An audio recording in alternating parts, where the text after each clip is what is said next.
Okay, everybody, we're going to do another Bailey School book because there is a lot happening um, in my world. We're going to go with that. Just a lot of no fun things.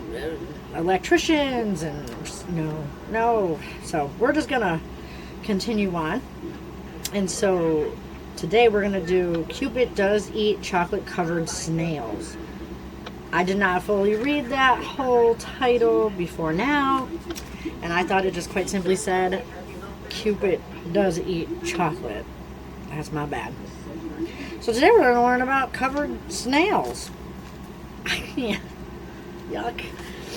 You guys let me know, and if nobody knew, escargot is snails. It's just cooked. How do you guys feel about that? I'm not a fan. That says a lot coming from a French person. No thanks. I don't want that. Ugh. Alright. So here we go. Chapter 1. Cupid does eat chocolate-covered snails. 1. Strike. Strike, Melanie yelled. Melanie and Liza jumped up and down at the bowling alley. Look, Liza said. Your name is in lights. Above their head, red lights flashed, showing that Melanie's ball had knocked down all the pins. Eddie's grandmother had taken Eddie, Howie, Melanie, and Liza to the Bailey City bowling alley as a surprise for Valentine's Day. Eddie's grandmother loved to bowl. She bowled every Wednesday in a league. Sometimes she brought Eddie with her, but this was the first time she had taken his friends along. Eddie's grandmother left them for a few minutes while she went to the snack bar to buy treats. Eddie was hoping that she would bring back French fries. I'm with Eddie. I could get a strike too, Eddie bragged. Just watch. Eddie stepped up to the line, holding a blue bowling ball in front of him. He took a run and started and tossed the ball. Ah! Eddie screamed. He slid down the lane with the ball still stuck in his thumb. Oh. I think it's actually his thumb that's stuck in the ball, but you get my point. Are you all right? Asked a strange voice. Eddie looked up. He couldn't believe what he saw. I'm assuming he's, based off of these pictures, I'm assuming he somehow made it back behind the mechanics to hear one of the people in the back go, hey, you all right?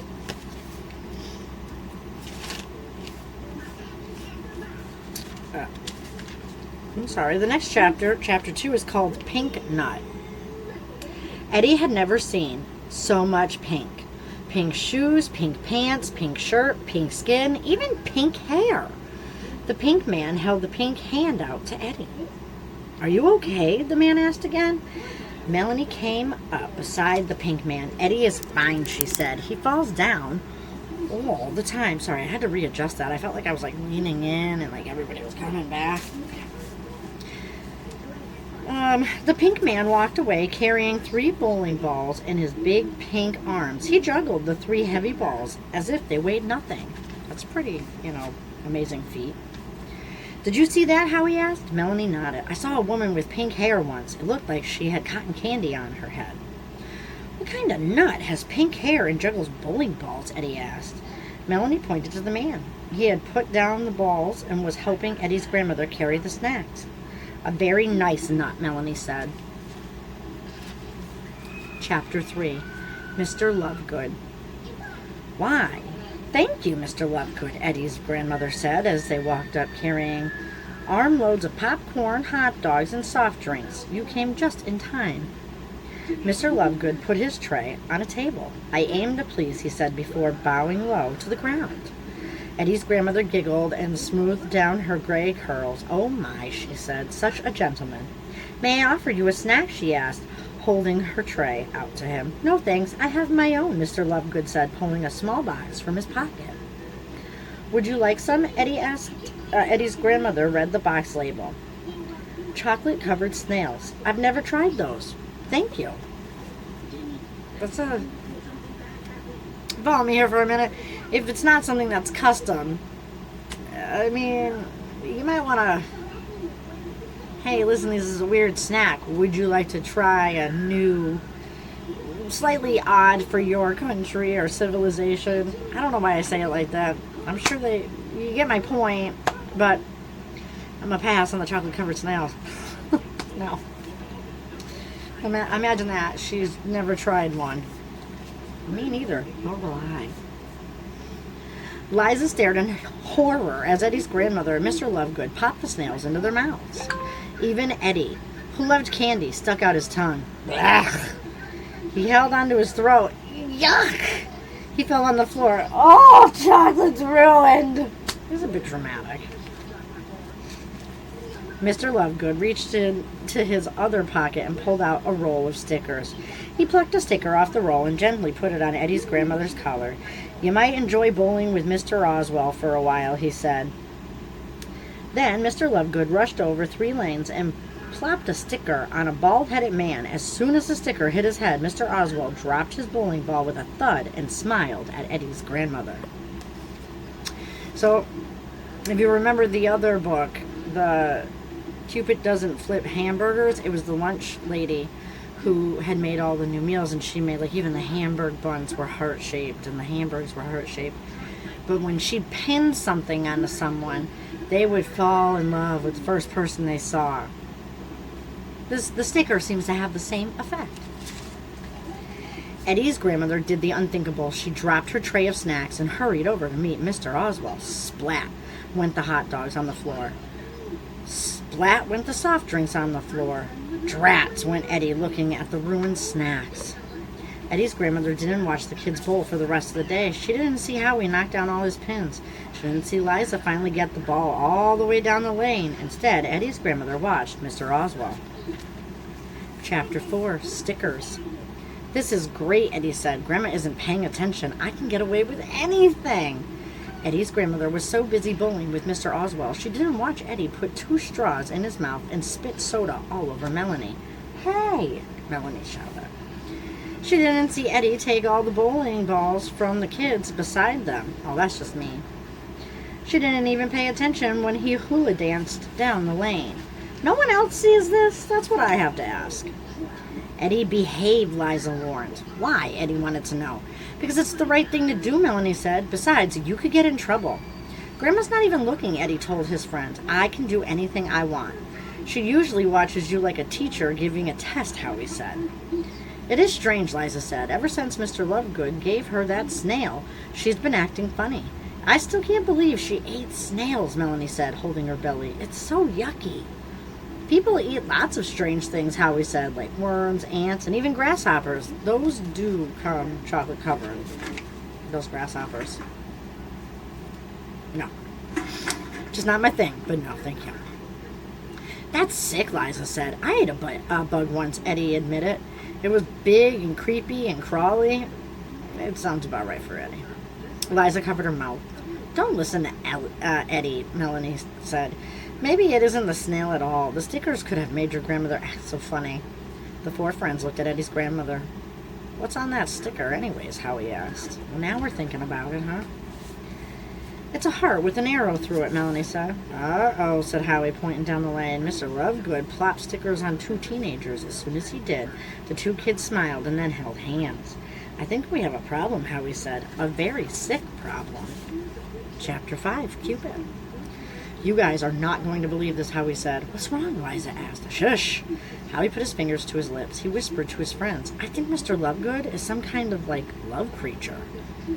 Are you crazy, Eddie asked. Melanie tossed her black braid out of her face and asked, do you mean like Cupid? Don't be silly, Eddie said. Cupid flies around shooting people with love arrows. I'm pretty sure the bowling alley doesn't allow arrows. Good guess. Howie nodded. That's why he's using stickers to make people fall in love. That's gross, Eddie said, with a shudder. The word love made Eddie feel a little sick. It's actually kind of sweet, Liza said. Just think how nice the world would be if everyone loved one another. Eddie shook his head. It would not be nice. It would be icky. My grandmother is not in love, and I will prove it. Chapter 6, Mad. Liza tried to stop Eddie. She jumped in front of him, but Eddie walked around her. She grabbed his elbow, but Eddie jerked away. She even tried to tackle him, but ended up with her face in a box of popcorn instead. Splat. Eddie walked right up to his grandmother. "Are you in love?" he asked. Liza gasped, and Melanie held her breath, but Eddie's grandmother didn't even hear him. "Not now, Eddie. I'm watching Mr. Oswald knock down all those pins." While Mr. Oswald waited for his ball to return, he offered Eddie's grandmother a big candy bar. Eddie held out his hand, sure that his grandmother would give him a piece. She didn't. Instead, she giggled and shared it with Mr. Oswald. Eddie's in the dumps now, I think. "What's she doing?" Eddie asked. "Why didn't she give me any? She knows I love chocolate." Eddie frowned. He loved any kind of candy, big, little, sweet, sour. It didn't matter to Eddie, as long as it wasn't Snails. "I think she is falling in love," Melanie said. "No," Eddie snapped. He wanted that candy, and he wanted it now. Eddie crossed his arms. He stomped his feet. He was so mad he didn't notice what was heading his way. "Eddie," Melanie squealed, "watch out!" Chapter 7, Escape. Eddie turned around and ran into a pink wall. Actually, it wasn't a wall at all. It was Mr. Lovegood. "I have a little surprise for you," Mr. Lovegood said. "You're going to love it." He held out a sticker towards Eddie. "No!" screamed Eddie. He fell over a chair. He hopped across the lane. He dodged a rolling bowling ball. "Run!" Eddie yelled to his friends. "Run for your lives!" Just a little dramatic. The four kids darted between bowlers. They raced to the snack bar. They divided under tables and chairs. "Why are we running?" Liza asked as she tried to catch her breath. Mr. Lovegood was only trying to be nice. The four kids stopped running. Eddie started to answer Liza, but he didn't have a chance because just then someone tapped her on the shoulder. Oh no.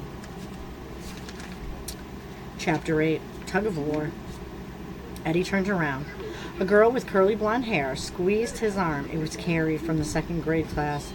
Carrie batted her eyelashes at Eddie. "I've been looking for you," she said. "Looking for me?" Eddie asked. "Why?" "Because," Carrie said in a too sweet voice, "I thought we could bowl together." "Bowl?" Eddie repeated. "Together?" When Carrie nodded, her curls bounced. "Just you and me," she said. "He can't bowl with you," said a voice from behind Eddie. "He's going to bowl with me." Eddie turned around to see Izzy. Everyone knew Izzy because she had a pet parrot. Today, the parrot was sitting on top of Izzy's head. What is happening? Izzy grabbed Eddie's other arm. "He's mine," she said. "Is not," Carrie said, pulling Eddie one way. "Is too," Izzy argued, janking Eddie the other way. "Not," yelled Carrie, tugging on Eddie's arm. "Two," Izzy shouted. With that, Izzy pulled so hard that Eddie went flying through the air. "Save me," Eddie yelled. Melanie and Liza helped Eddie up. "Uh-oh," Howie said. "Do you see what I see?" Gulp. Chapter 9, Girls. Big girls, little girls, girls of every size and shape were headed straight towards them. "Isn't he cute?" one said. "I saw him first," another one said. "He's mine," Izzy told them. "No, he's mine," Carrie screamed. "Who cares about Eddie?" a short girl said. "I like Howie." Another girl pushed the first girl aside. "I like him more than you do." Oh boy, it's getting out of hand. "Me?" Howie said with a grin. "You like me?" "Don't be too glad," Melanie said. "Those girls are crazy, crazy in love, thanks to Mr. Lovegood." While the girls yelled at each other, Melanie and Liza pulled Howie and Eddie away. It shows a picture of all the girls screaming at one another.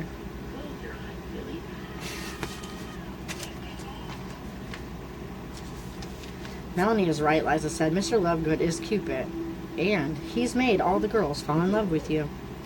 "He can't be Cupid. Cupid wouldn't eat snails," Howie said. "In Bailey City, Cupid does eat chocolate-covered snails. And if we don't stop him, there's going to be trouble. Love trouble." It got very dark outside all of a sudden. I'm so sorry. I just happened to notice. "Love trouble," Melanie told them. It was true. All the girls at the bowling alley wore heart stickers from Mr. Lovegood. Eddie gulped. "We have to get rid of those stickers," he said. "You can't," Melanie said. "Why not?" Eddie asked. "Because you and Howie are going to be running from those girls," Liza said. "Look out." A huge mob of girls raced towards Eddie and Howie. Eddie took one look and screamed. Howie jumped and raced towards the boys' bathroom. "Wait for me," Eddie yelled.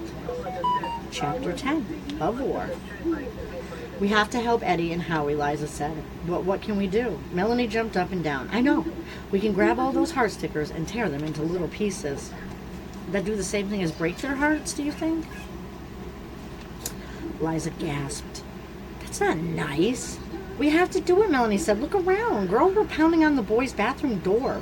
Mr. Oswald and another man were shoving each other as they tried to get to Eddie's grandmother. The snack bar worker tipped over a tub of popcorn as he reached over the counter to hug a random lady. I don't know that I want to go to the movies and just be ambushed with a hug. I'm just saying. Or the bowling alley. Actually, I don't want to go anywhere where I'm ambushed with hugs sometimes. Sometimes if it's, the people I know, it's okay. No. Let's see. I mean, it does show complete and utter chaos ensuing. I mean, these people are bananas. Alright. All over the bowling alley, the girls heard people yelling like this. I saw him first, and I love her more than you. Okay, Liza said. Let's do it. Operation Get Sticker starts in 5, 4, 3, 2, 1. Go! Melanie yelled. Melanie raced to the girls. She ripped off all of their stickers before they knew what was happening. Excuse me, Liza said politely to all the older men and women before snatching their stickers. Please forgive me. Melanie waited until Mr. Lovegood had swallowed a chocolate snail before grabbing the stickers from his hands. Sorry, she yelled, but we have to save our friends. Melanie and Liza quickly tore the stickers into little pieces. We did it, Liza squealed. But did it work? Melanie asked. Melanie and Liza looked around. The girls stopped pounding on the boys' bathroom door. Their faces turned as red as a Valentine's heart when they realized where they were.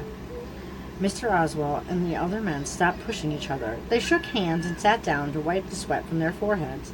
The snack bar worker tripped on the spilled popcorn and landed on the seat of his pants. Oh, boy. All over the bowling alley, people were saying things like, I am so sorry, and please forgive me. Eddie and Howie creeped out of the bathroom. We tore up all the stickers, Liza told the boys. Thanks, Eddie said. Howie nodded. That was scary. Eddie's grandmother came back to the kids. Her face looked a little green. Sorry to be gone so long, she said. I'm not sure what came over me. Maybe it was that funny candy that from Mr. Lovegood. I'm never eating that again. Good idea, Eddie said.